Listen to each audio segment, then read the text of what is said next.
ছোট ভাই তুমি প্রশ্ন করছো যে মেয়েকে তুমি ভাগায় নিয়ে যাবা, এটা জায়েজ কিনা? এই মেয়ের বাপ মেয়ের জন্মের আগ থেকে মেয়ের পিছনে খরচ করে।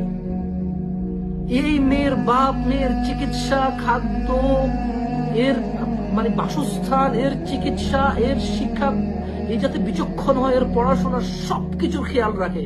তুমি বলছো ওর বাপকে না জানি বিয়ে করলে বৈধ হবে? You are asking me this question.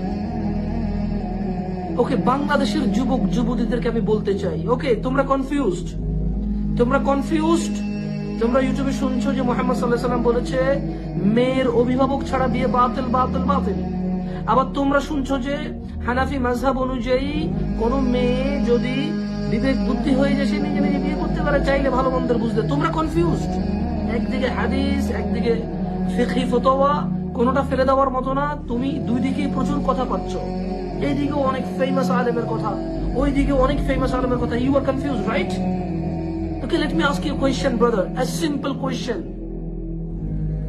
কে বাবা মা ছাড়া বিয়ে করতে চায়? জানাকারী ছাড়া, বদকারী ছাড়া, অশ্লীল নোংরা নষ্ট ছাড়া। কারো বাবা বেঁচে আছে, মা বেঁচে আছে, ভাই বেঁচে আছে, চাচা চাচা দাদা বেঁচে আছে। এমন কোন মেয়ে চায় যে তার পরিবারের কেউ না থাকুক তার বিয়েতে? কোন মেয়েটা এটা চায়?